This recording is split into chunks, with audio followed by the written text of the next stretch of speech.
Oi pessoal, livro 3, aula 2, curso semestral. Bom, hoje nós vamos continuar a ecologia, que é a matéria que mais cai em qualquer universidade, e nós vamos começar com sucessão.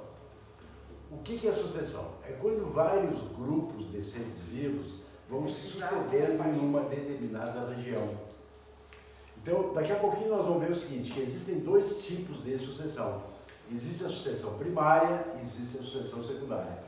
Nos dois casos, nós temos basicamente 3 etapas. Então, a primeira etapa, seja num processo de sucessão primária ou seja num processo de sucessão secundária, a primeira etapa é sempre a excese, ou é a primeira comunidade.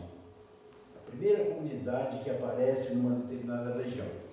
Bom, então veja bem, quando a sucessão é denominada de primária, essa primeira população, esse primeiro grupo de seres vivos, chamado de excese, ele é formado pelos líquens. Então, vamos imaginar uma região onde não houvesse vida. Tem uma rocha, uma imensa rocha, e não existe nenhum ser vivo ali. Mas, veja bem, o líquen consegue se adaptar. Por que o líquen consegue se adaptar? O líquen, às vezes, o pessoal dos vestibulares tenta confundir o aluno, dizendo que o líquen é um grupo de plantas. Líquen não é um grupo de plantas. Líquen é uma relação entre dois seres vivos. Essa relação, ela traz vantagens recíprocas e ela é obrigatória, que a gente chama isso aí de mutualismo. Então, o líquen, ele é formado sempre por algas ou cianobactérias, que seriam os produtores no caso, e tem os fungos, que podem ser as cubicetes ou basidiomycetes, que seriam os que se utilizam os nutrientes fabricados pelas algas ou pelas cianobactérias. Então, o líquen consegue viver em locais inóspitos, onde não havia grandes condições de sobrevivência, mas o líquen, já que tem seres autótrofos e heterótrofos coexistindo, ele consegue sobreviver. Então, veja bem, então esse estágio inicial é chamado de excese ou comunidade pioneira. Isso eu estou falando, vou repetir, de uma sucessão primária. Esses líquens, como eles estão naquela rocha e eles estão fazendo um processo metabólico, eles começam a liberar ácidos e esses ácidos começam a abrir espaços nessas rochas e nesses espaços acumulam substâncias orgânicas, nitratos, fosfatos, carbonatos, e aí com o tempo aparecem os musgos. Aqui sim, aqui eu já tenho briófita. O musgo fará parte da séries, que é a segunda etapa, que é a comunidade intermediária. Então vamos de novo, ó. Excese, comunidade pioneira, líquens. Aí vem as séries, ou séries. As séries vai começar nos musgos, depois vão aparecer ervas e depois arbustos. Tudo isso aqui é a comunidade intermediária.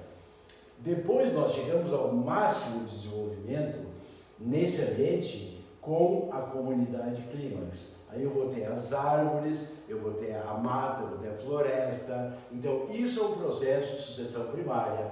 Ele é extremamente lento porque as condições de vida não existiam naquele local. Muito bem.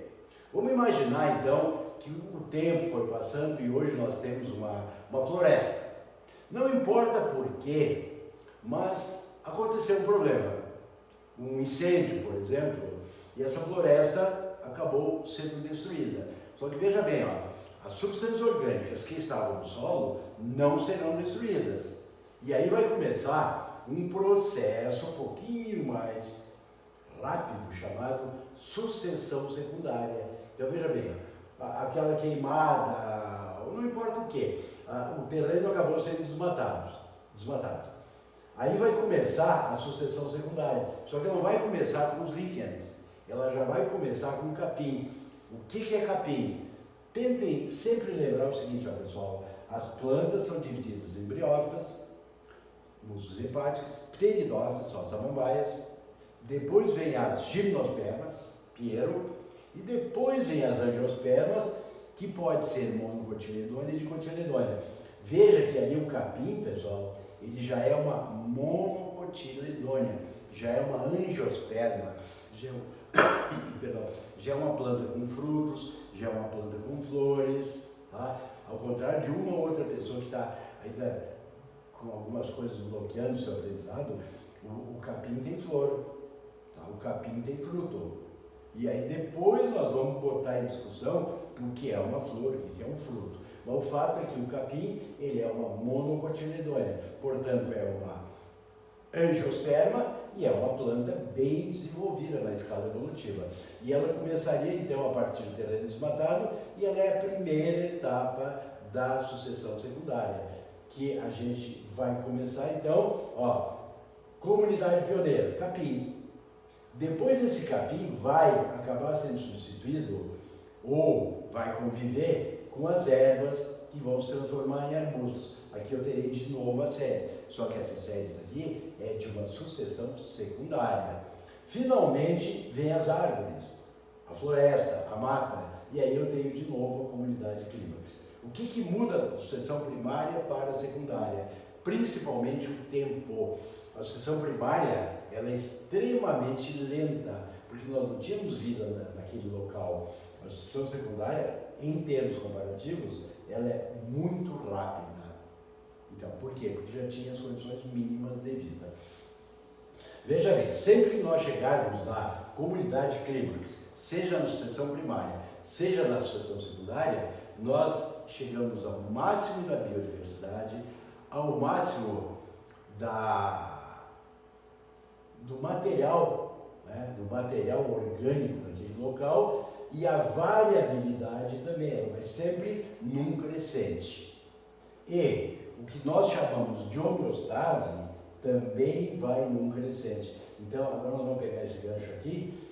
A homeostase, quanto mais evoluído o sistema, mais desenvolvida a homeostase. Porque a homeostase o que é? É um mecanismo de equilíbrio interno. Então, ela existe, a homeostase, ela existe em todos os níveis organizacionais. Por exemplo, na célula já temos a homeostase. Quando, por exemplo, uma célula aeróbia consome oxigênio, aí a tendência é que o oxigênio entre por difusão. À medida que ela vai usando o oxigênio, ela vai gerando gás carbônico. Aí o gás carbônico fica em quantidade muito grande. Aí o gás carbônico é eliminado para o ambiente, para manter o equilíbrio, para manter a homeostase.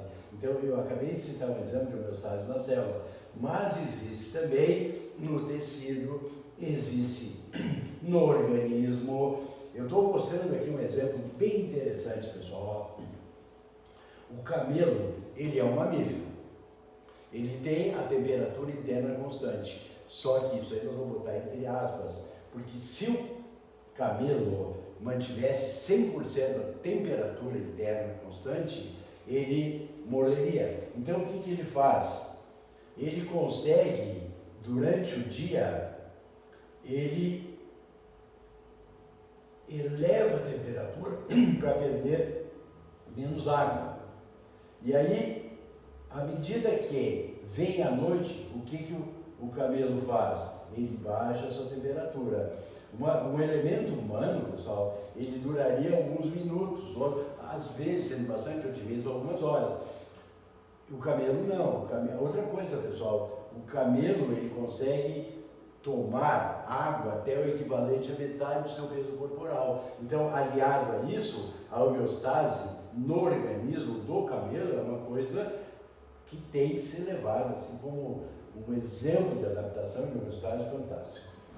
A homeostase também pode ocorrer na população. O exemplo mais interessante disso aí é o lemingue. O lemingue é um roedor dos países nórdicos e que, como todo roedor, ele prolifera muito rápido. E nessas regiões em que existem os lemingues, há um risco muito grande da superpopulação. Aí o que vai acontecer?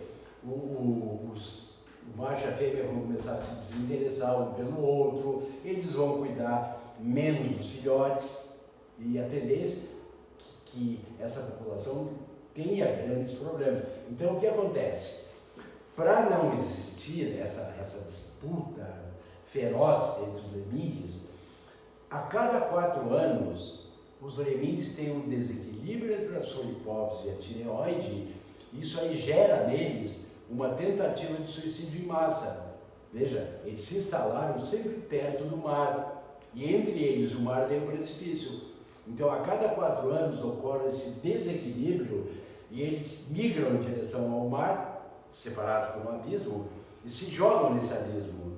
Muitos deles morrem na queda. E os que não morrem? Os que não morrem nadam mar adentro para morrer. Acontece que, quando eles estavam se dirigindo ao mar, alguns deles foram atacados por predadores. Para se defender dos predadores, a força do sistema nervoso acabou minimizando o poder do seu desequilíbrio hormonal. Então, alguns desses lemingues voltam. Porque eles voltaram, lá não tinha mais lemingues, porque a grande maioria foi se suicidar.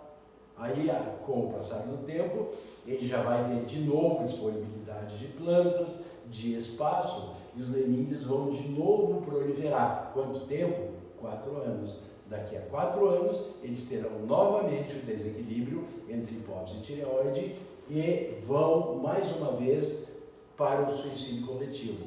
Para quê? Para manter a homeostase na população. Bom, a homeostase no ecossistema.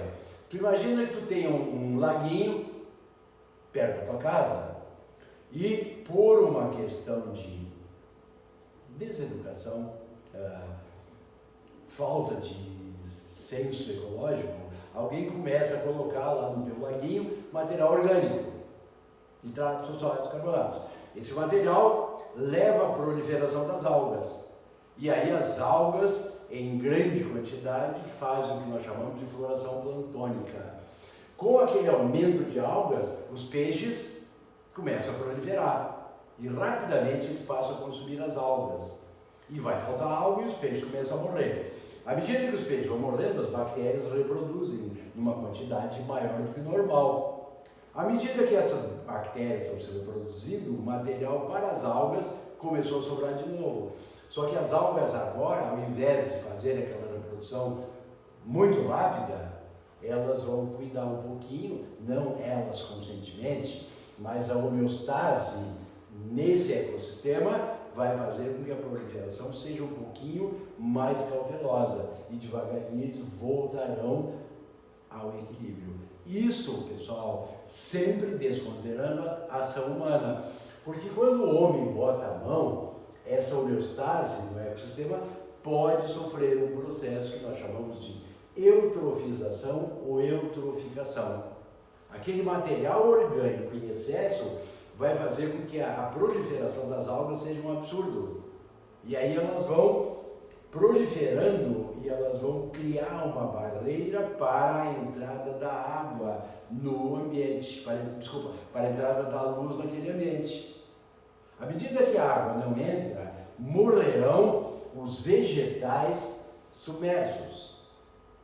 À medida que os vegetais submersos vão morrendo, vai diminuir a quantidade de oxigênio do ambiente. E aí ocorrerá a morte dos peixes, posteriormente a morte dos decompositores. Ah, mas as algas aumentaram. Sim, mas veja bem, a alga, quando ela libera oxigênio, ela não libera para a água, ela libera para o ambiente.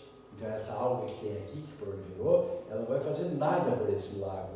A tendência que aconteceria, isso aqui que aconteceu no Lago Billings, em São Paulo, ó, muita gente botando esgoto na água, levou a essa, observem a proliferação dos peixes. Não, agora aqui já não tem mais proliferação, os peixes estão mortos. E aí, daqui a algum tempo, eu não terei mais as condições mínimas de vida nesse ambiente, porque eu não consegui manter a eutrofização. Bom, pessoal, o nosso planeta Terra, ele é dividido em biociclos. O maior biociclo é o talassociclo, compreende os mares e os oceanos. Ele é maior tanto em superfície quanto em profundidade. Eu falei na aula passada que a profundidade do mar pode ir aproximadamente 12 mil metros, certo? Então, além de ser a maior superfície, tem a maior profundidade. Então, o talassociclo é o maior biociclo do planeta.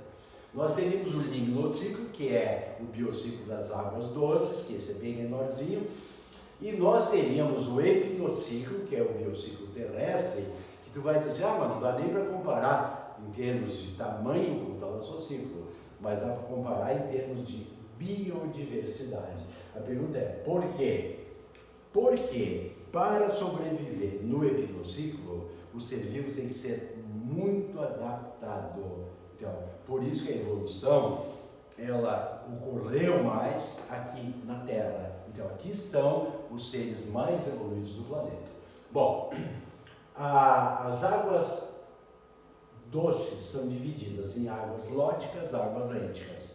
Águas lóticas são aquelas águas que têm movimento, o rio, o riacho, a corredeira. E as águas lênticas, pessoal, são aquelas paradas. Então eu vou ter o lago, a lagoa, o aquário, a piscina. Aonde a vida é mais intensa? A vida sempre vai ser mais intensa nas águas lóticas, porque a exigência para sobreviver na água lótica, ela é maior do que na água lêntica. Vou fazer um exemplo, ó. Eu acabei de adquirir um microscópio, eu quero observar micro-organismos. Eu vou buscar água num rio ou num lago. Se eu quiser ver micro-organismos, eu vou pegar água num lago, porque no lago a exigência para que os seres sobrevivam sempre será muito menor do que no rio. Veja bem, ó, no lago as condições de sobrevivência estão no próprio lago, no rio não. No rio, já que há correnteza, quando o ser vivo do rio vai procurar o alimento, ele já foi. Então, os seres que estão no rio, eles vão procurar o seu alimento nas margens. Então, eles vão ter que ser mais evoluídos do que aqueles seres que estão nas águas lênticas. Bom, aí nós chegamos no talassociclo. O talassociclo, eu acabei de dizer, é o maior do nosso planeta. Ele pode ir até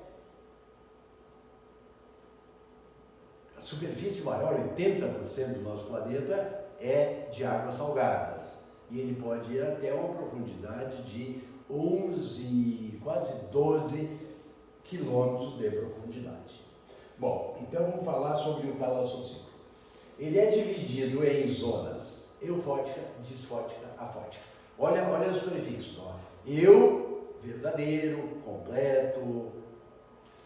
Diz, só alguns comprimentos de onda. E a negação. Então, eufótica é aquela zona onde a luz penetra com todos os seus comprimentos de onda. Então, tu vai ter ali algas verdes, tu vai ter as diatomáceas e tu vai ter as cianobactérias, que ali eu coloquei, ó, algas azuis, porque algas azuis é um nome antigo. Hoje a gente não chama mais alga azul, mas eu botei ali porque muita gente ainda insiste que a cianobactéria era chamada de alga azul. Era chamada, de fato.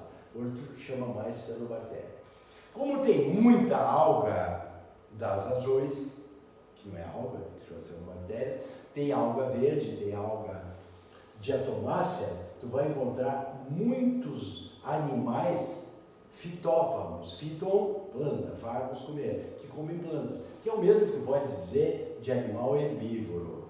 Então seriam os consumidores primários, já que tem muito ser produtor na zona eufótica. Ela vai de 0 a 80 metros de profundidade. De 80 a 200, só penetram alguns comprimentos de onda. Então a gente diz que é a luz difusa. Ali tu vai encontrar poucas algas. As algas vermelhas e as algas pardas. As vermelhas são conhecidas como rodophyces, as pardas felophyces. E ali, pessoal, como tem muito pouco produtor, tu vai encontrar animais carnívoros. Animais que, inclusive, para conseguir o seu alimento, eles podem deixar a zona disfótica e irem lá na zona eufótica, porque lá tem muito ser fitófago e é um bom alimento para os animais carnívoros. E aí, quando nós passamos de 200 metros, nós chegamos na zona afótica, a negação, fóton, luz, não tem luz. Então, tu vai encontrar ali, seres decompositores, fungos e bactérias, e nos animais, nós vamos ter aqueles animais que comem lodo, aqueles animais que comem lama. Bom, essa é uma maneira de dividir o talassociclo. Nós temos essa outra, plâncton, nécton e bênton. Plâncton, os seres que estão ao sabor das ondas, né, os que flutuam, que podem ser o fitoplâncton e podem ser o zooplâncton. No fitoplâncton nós teríamos as cianobactérias, as algas verdes e as algas silicosas. E no zooplâncton nós vamos ter protozoários ciliados, flagelados e uma grande quantidade de microcrustáceos. Nécton são seres que nadam ativamente. Então nós vamos encontrar todos os peixes, não, todos não. Os condictes estão no fundo do mar, depois eu falo sobre eles. Mas a maioria dos peixes é nectônico. Tu vai encontrar alguns répteis, como as tartarugas, mamíferos, como a baleia, o golfinho, e alguns moluscos, como os cefalópodos, que esses nadam ativamente, estão no nécton. E o último grupo de seres, quanto aos seres que habitam o talassociclo, nós temos os seres bentônicos, que ficam no fundo do mar. Eu falei antes dos peixes condictes, como as raias, e eu vou ter também no bentons a divisão em cécios, serapentes, os poríferos, quinidários, de forma pólipo, tem alguns equinodermas, como o lírio do mar, e nós teremos os bentônicos césseis, que são aqueles com apêndices, aqueles que se locomovem no fundo do mar, como a estrela do mar, o ouriço do mar. Daí nós vamos ter o siri, a lagosta, esses seres aqui são bentônicos vágeis. Bom, pessoal, esses seres que estão no fundo do mar, eles liberam muitos nutrientes e tem muito decompositor, olha aqui, fungos e bactérias. Aí gera um monte de material orgânico que lá no fundo do mar não teria, teoricamente, nenhuma utilidade. Então, o ideal é que esse material retorne aos produtores, retorne à zona eufótica. E aí tem um movimento das marés que vai fazer com que esse material resultante da decomposição retorne para os produtores. Esse fenômeno é chamado de ressurgência. Pessoal, aí nós abandonamos o talassociclo e vamos ao hipnociclo, que é o biociclo terrestre. Tem a província subterrânea, que são as cavernas, as grutas, e nós temos a província superficial, na qual nós encontramos a imensa maioria dos seres vivos. Os maiores biomas do planeta estão no hipnociclo. Então, eu trouxe uma figura que eu retirei do livro de Biologia do Amabis, já citei aqui em vezes anteriores. Essa figura mostra os principais biomas. Só recordando para vocês, o que é um bioma? Bioma é a relação entre a flora e a fauna. A fauna sempre depende da flora, só que a flora sempre depende do clima. O exemplo que eu usei na aula passada era um deserto. Que tipo de planta tu espera encontrar no deserto? Xerófitas. O que é xerófitas? Seco, fitoplanta. Planta de clima árido. Por quê? Porque tem pouca água no deserto. E aí, se eu quiser saber que animais conseguiriam sobreviver no deserto, eu vou dar duas opções: peçonhentos ou não. Claro que peçonhentos, porque um animal que está no deserto raramente encontrará uma chance de se alimentar. E aí ele não pode perder essa chance. Por isso que animal com peçonhento encontra em regiões que têm poucas probabilidades de ele arrumar um alimento. Bom, então isso é um bioma, a relação flora, fauna e clima. Os biomas principais são lá no finalzinho do nosso planeta, lá quase no polo. Nós vamos encontrar a tundra. A tundra tem vida por pouquíssimo tempo e as plantinhas são muito pequenas e os animais raramente são grandes. Você vai encontrar aqui um urso na tundra, mas não é a regra. A regra são que sejam animais pequenos. Por quê? Porque eles podem se intocar quando vier o inverno, que é a grande maioria do ano. Eles podem tentar migrar e eles podem fazer o ciclo reprodutivo dele. Por quê? porque no inverno talvez ele não reúna condições de vida. Bom, abaixo da tundra nós temos a taiga, que já é um ambiente um pouco mais rico, e nós vamos ter muitas coníferas, gimnospermas. Veja bem, ó, a temperatura vai subindo lá dos polos para a região tropical. E aí nós vamos ter, à medida que a temperatura começa a aumentar, nós vamos ter o deserto frio, o campo frio, a floresta caducidófila e a floresta temperada úmida. Aumentando ainda a temperatura, nós vamos daí ter o deserto quente, o campo quente, as savanas e as estepes. Savanas e estepes são os campos. A savana é o que nós chamamos de campo limpo, equivale ao nosso pampa. E os campos sujos seriam, perdão, a savana é o campo sujo, desculpem, equivale ao nosso, o bioma mais importante aqui para vestibular, nós chamaríamos de savana em termos mundiais. E aqui no Brasil, pessoal, deixa eu só mostrar para vocês aqui, ó. Aqui está o mais importante bioma para vestibulares, é o cerrado. O cerrado, pessoal, ele equivale às savanas. E eu falei antes, eu errei, desculpem. Quando eu falo em campos limpos, eu estou me referindo ao pampa. Aí o pampa teria o equivalente mundial nas estepes, que nós vamos encontrar na Rússia. E aí depois nós temos aqui, ó, aumentamos a temperatura e nós vamos ter a floresta tropical.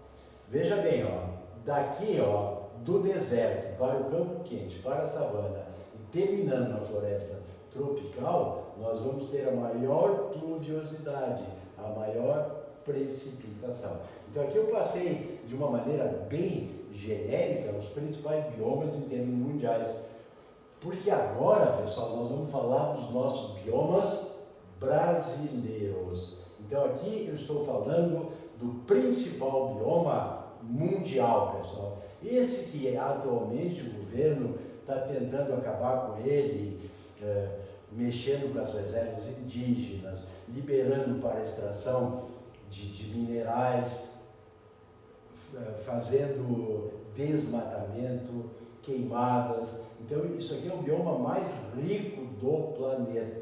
Não é o que mais cai nesse lugar, embora devesse, né? Porque nós estamos aqui no Brasil, mais exatamente, nesse ano, nós estamos destruindo a nossa floresta amazônica. Por quê? Porque é um desmando generalizado. Se vocês analisarem quem é o nosso ministro do ambiente, vocês vão perceber que a única coisa que ele, Salles, não entende é de ambiente. Então, ele fala assim como se fosse um grande entendido, mas ele é realmente um zero à esquerda. E aí ele está prejudicando o quê? Ele não está prejudicando o Brasil, ele está prejudicando o mundo, pessoal, porque isso aqui é a maior floresta tropical do mundo. A nossa floresta amazônica, pessoal, ela tem 3 estratos no mínimo. Aquele estrato de plantas altíssimas, e depois nós vamos ter outro estrato de plantas um pouco menores, e nós vamos ter no solo mais um estrato. E aí nós vamos encontrar coisas bem interessantes lá, pessoal. Ó, nós temos matas na Amazônia de terra firme e nós temos matas de igapós, que são áreas permanentemente alagadas. E aí nós vamos encontrar raízes escora, que vão se utilizar outros indivíduos para substrato. Nós vamos usar raízes respiratórias, que caem também muito em vestibular, que são aquelas raízes chamadas pneumatóforos, que elas não têm o geotropismo normal, elas não buscam o centro gravitacional da Terra, elas têm o geotropismo negativo, elas fogem do centro gravitacional. Por quê? Porque elas são usadas para respirar. E aí nós temos arbustos, lianas, que a gente chama de cipós, e as epífitas, muito importantes, são aquelas plantas que se apoiam em outras para ganhar uma determinada altura. Vejam bem, elas não são parasitas, tá? Elas são epífitas. Fiton, planta, epi, sobre. Então são plantas que vivem sobre outras. Aqui as plantas mais importantes, ó, o guaraná, que é uma coisa nossa, a vitória régia. Lá na Amazônia nós temos a onça, a preguiça tem no país inteiro, mas lá tem mais. A pássaros, insetos. Então aqui estão os estados, ó, Acre, Amazonas, Pará, Rondônia, Amapá e Roraima. Eu repito, pessoal, é a maior floresta tropical do mundo. Deveria, olha aqui, ela ocupa 40% do território nacional. Apesar do desmatamento, apesar das queimadas, isso aqui ainda é o bioma mais rico do nosso planeta. Segundo bioma que eu coloquei aqui, ele é muito rico também, só que ele está devastado, pessoal. É uma coisa impressionante. Ela já foi 15% do território nacional, essa Mata Atlântica. Hoje ela é 7%.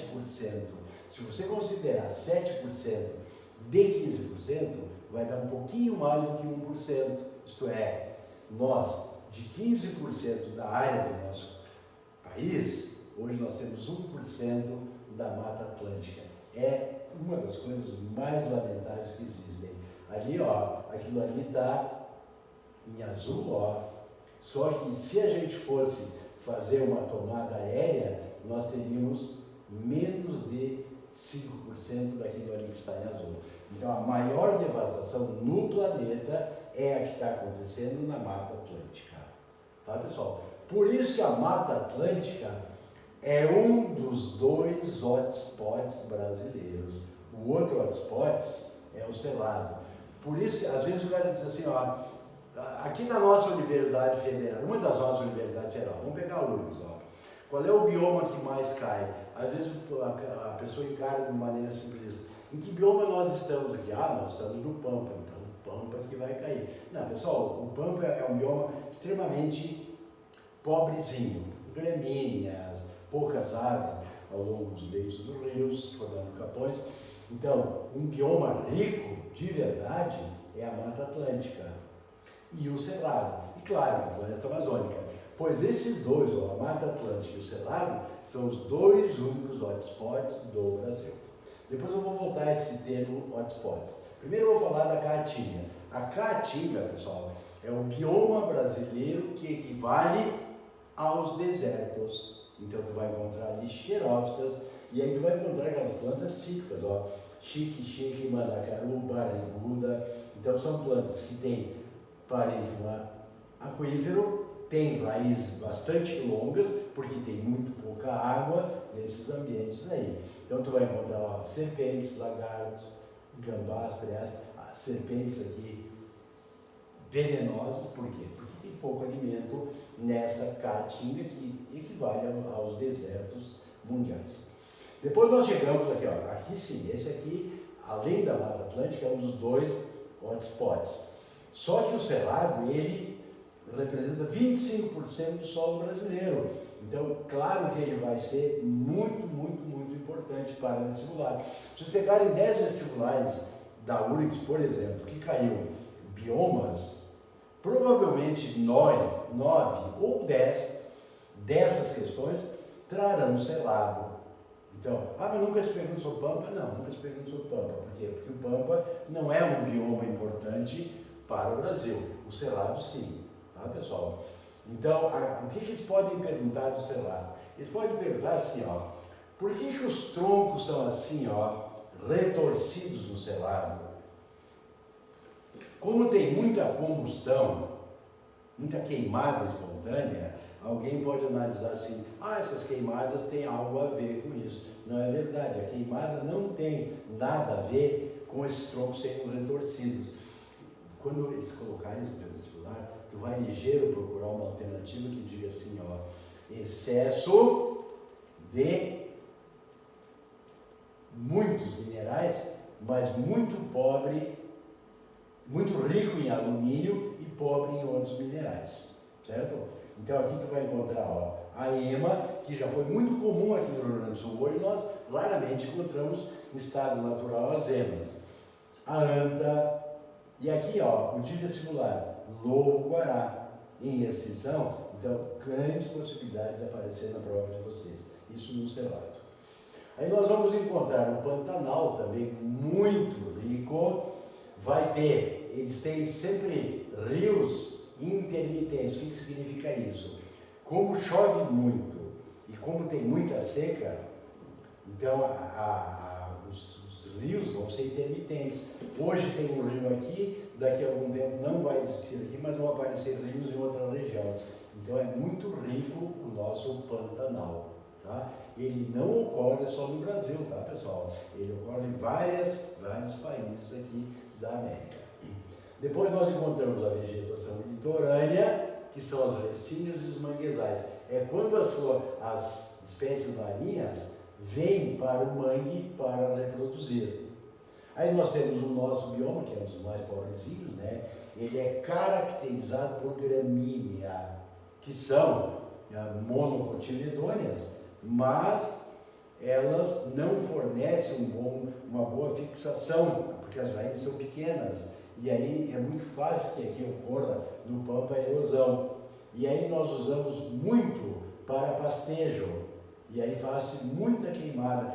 Se vocês saírem daqui, por exemplo, em direção ao litoral, na época de veraneio, vocês vão notar que as pessoas fazem o quê? Elas simplesmente estão queimando. Você está passando por lá, estão passando às vezes até autoridades e ignoram que o pessoal dessa região aqui, ó, do Pampa, eles simplesmente vão lá e botam fogo em tudo.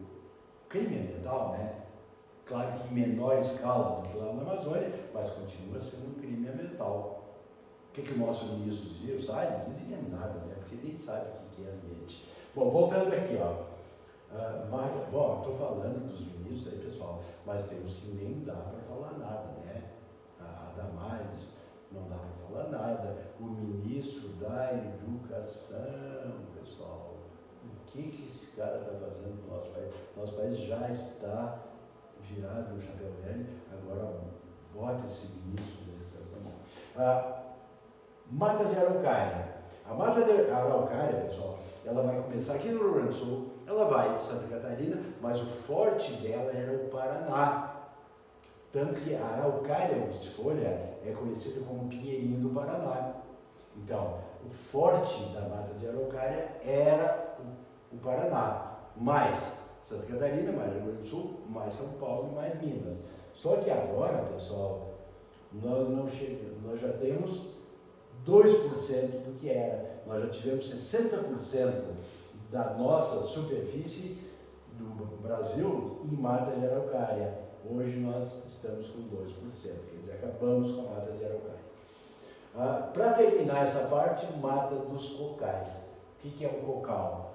Cocal é uma palmeira, que é um caule desprovido de ramificações que termina num penário de folhas. Então são monocotiledôneas. Tu vai encontrar então o babaçu, a carnaúba, buriti, oiticica, palmito, né? Que é o mais abundante nessa região aí. Bom, vou repetir isso aqui, pessoal. Existem regiões do nosso país, do nosso planeta, desculpa, chamado hotspots. O que são hotspots? Hotspots são regiões que eram muito ricas e que está ocorrendo uma diminuição gigantesca do número de espécies. Aí virou hotspots. A maioria das variabilidades desse nível do nosso planeta estão ainda nos hotspots.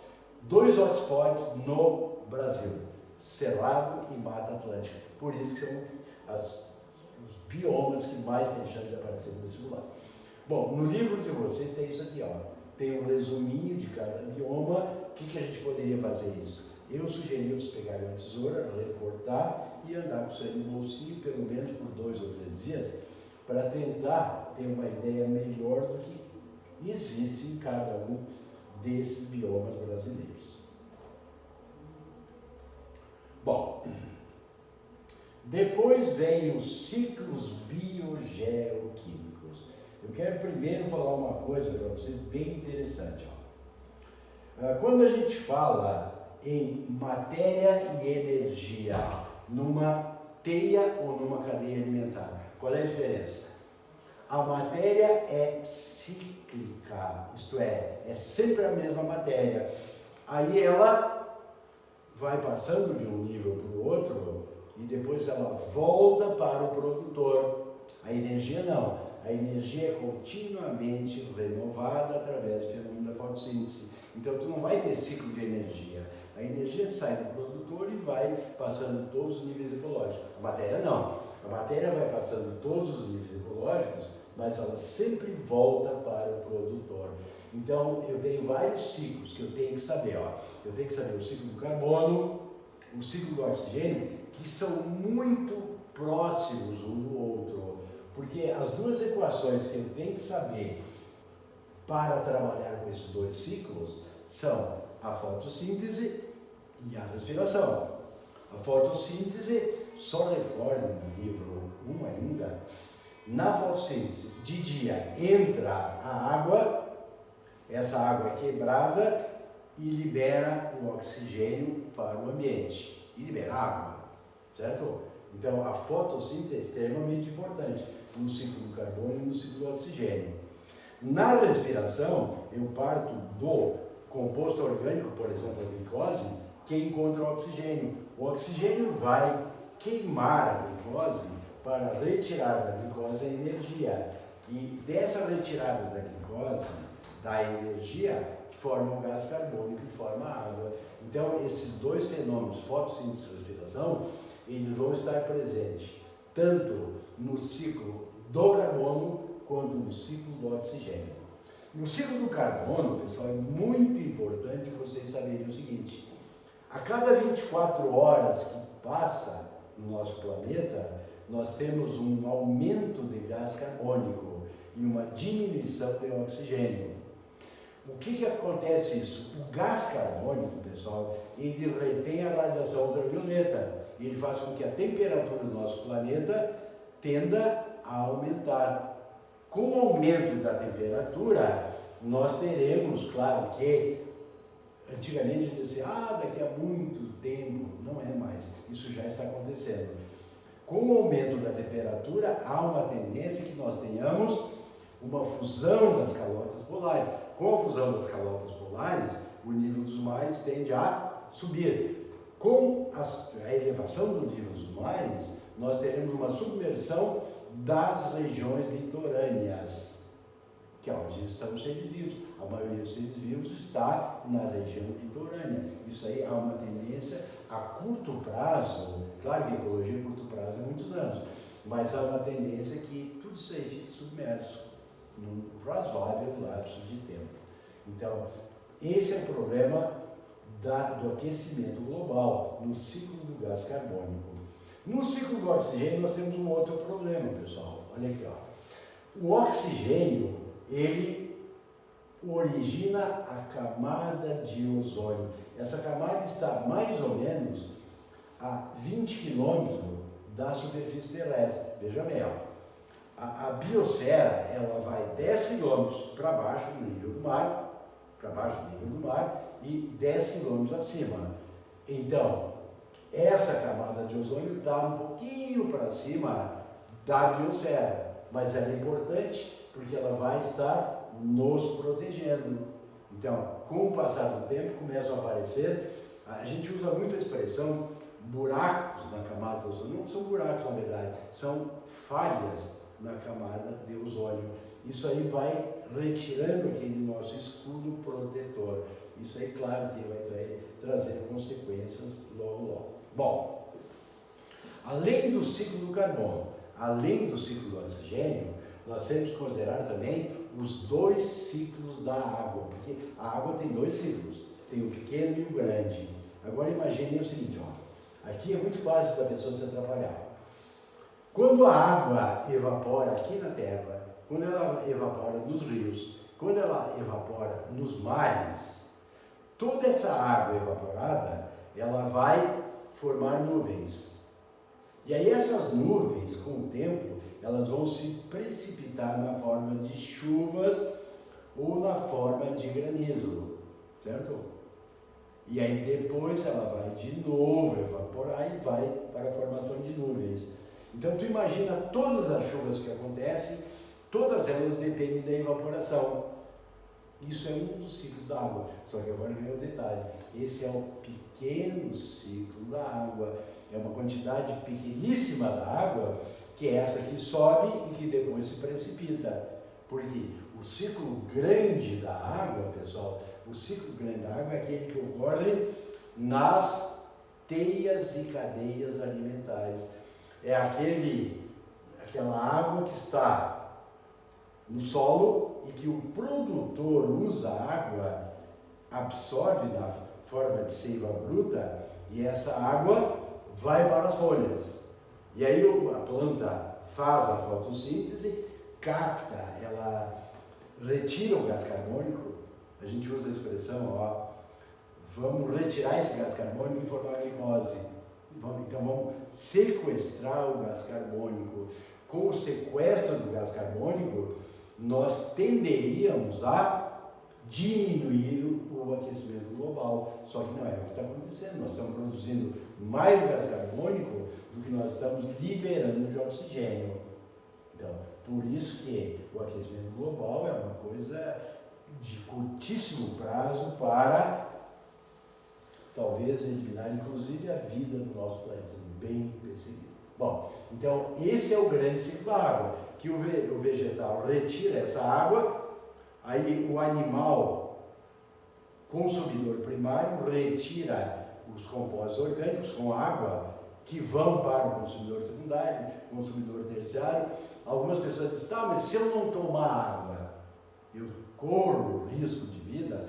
Não, tu não precisa tomar água, porque a água, ela existe em grande, imensa maioria dos seres vivos. Nós, por exemplo, nós temos cerca de 75, 80% de água no nosso corpo. Tu te olha e diz, tão sólido. Não, é basicamente água. E se tu pegar um ser essencialmente aquático, como um cnidário, aí essa quantidade de água vai a 90%. Se tu pegar algumas plantas, também tu vai ter 90% de água. Então, essa água que vai passando de um ser vivo para outra, ela constitui no grande ciclo de água. Só que o ciclo mais frequente dos vestibulares, pessoal, não é do carbono, não é do oxigênio e não é da água. O ciclo que mais aparece nos vestibulares é esse aqui, é o ciclo do nitrogênio. Sempre lembre o seguinte, os compostos orgânicos que nos interessam, eles são glicídios, lipídios, proteínas e ácidos nucleicos. No glicídio sempre vai ter carbono, hidrogênio e oxigênio. Quando eu deixo os glicídios, carbono, hidrogênio e oxigênio, só para fixar, eu vou para os lipídios. Carbono, hidrogênio e oxigênio, os mesmos elementos químicos. Quando eu vou para a proteína, pessoal, aí eu passo a ter o carbono, o hidrogênio e o oxigênio, mas eu passo a também dispor do nitrogênio. Então, na proteína, além do carbono, hidrogênio e oxigênio, que eu tenho no lipídio e no glicídio, eu vou ter o nitrogênio. E quando eu chegar nos ácidos nucleicos, eu vou ter o carbono, o hidrogênio, o oxigênio, o nitrogênio, que nem a proteína, e eu vou ainda ter o fósforo, os fosfatos, tá, pessoal? Porque aí quando eu chegar nos fosfatos, eu vou encontrar o ATP, eu vou encontrar o DNA, vou encontrar o RNA, tá, pessoal? Então, vamos voltar aqui, glicídios, carbono, hidrogênio, oxigênio. Lipídios, mesma coisa. Proteína, carbono, hidrogênio, oxigênio e nitrogênio. E ácidos nucleicos, carbono, hidrogênio, oxigênio, nitrogênio e fósforo. O nitrogênio, então, ele entra na proteína. Então, vamos começar assim, Nós temos cerca de 80% desse nitrogênio que existe aqui na nossa atmosfera. Quem é que pode usá-lo? Nós, animais, não podemos. As plantas também não.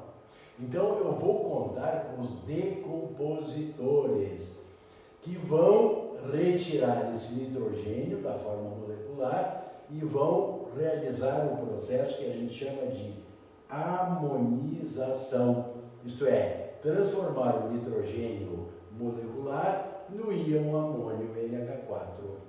Aí esse amônio vai sofrer um trabalho das nitrosomonas e das nitrosococos e formar nitritos. Esses nitritos, por ação das nitrobacter, vão formar o nitrato.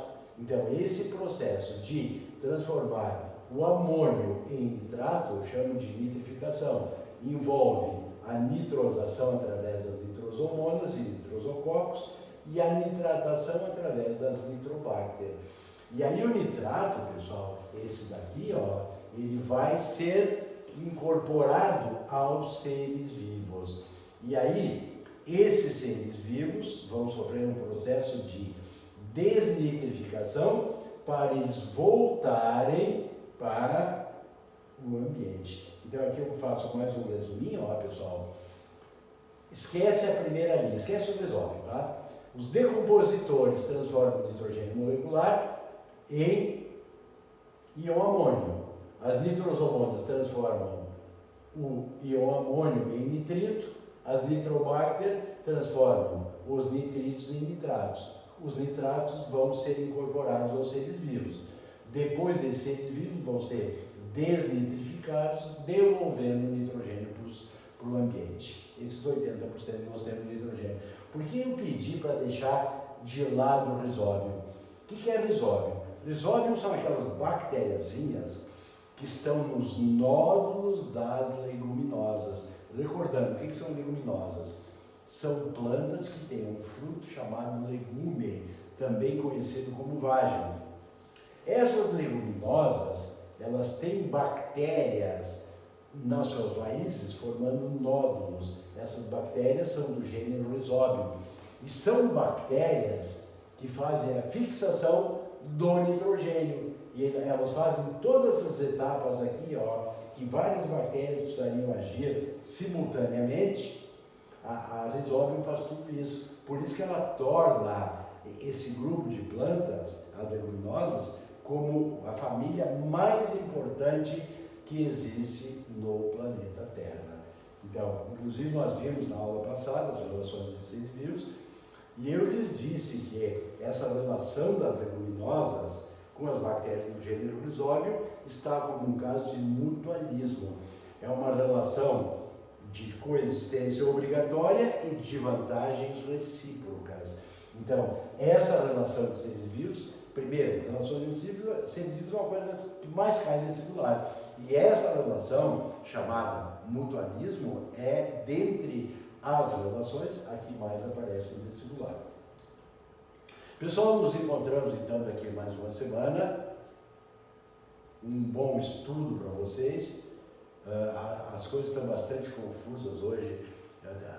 Se alguém dissesse assim, eu sei o que vai acontecer no ensino, eu diria, não, tu pode ter um palpite do que pode acontecer. Agora saber, nós não sabemos, nem o nosso governador do estado sabe, nem as nossas autoridades municipais. O presidente, esse não sabe nada mesmo, né? O ministro do Ambiente não sabe nada de ambiente, tá? Então, como é que fica o Enem? Bom, o Enem, se for realizado no prazo, ele vai fazer com que aquele espaço gigantesco entre as pessoas mais ricas e as mais pobres se acentue cada vez mais. Quer dizer, esse Enem, se for feito no prazo, ele vai pegar simplesmente aquele grupo de pessoas de classe C, D e E, simplesmente esses aí não entrarão em nenhuma universidade importante. E aí nós vamos simplesmente continuar elitizando o nosso ensino. Então o Enem tem que ser adiado, tá, pessoal? Mas então, vamos parar estudando? Nós vamos continuar estudando. Quanto mais nós soubermos, maior a distância que vai se abrir entre nós e nossos concorrentes, sejam pobres ou ricos, né? Porque o problema mas os pobres não vão ter condições de disputar conosco. Sim, não te preocupe com os pobres, tem bastante rico também, tem bastante gente de uma camada privilegiada de olho nessas vaguinhas, nessa vaguinha que tu tá, né? Então tu vai ter que te destacar dos demais. A única maneira de fazer isso, que eu saiba, é estudando muito, muito, muito e muito. E quando tiver alguma dúvida, me manda o WhatsApp que eu estou com vocês aí. Estou na maior torcida, tá, pessoal? Mas a parte mais importante não será feita por mim. A parte mais importante será feita por cada um de vocês, tá? Um beijo. Falamos na semana que vem. Tchau, tchau.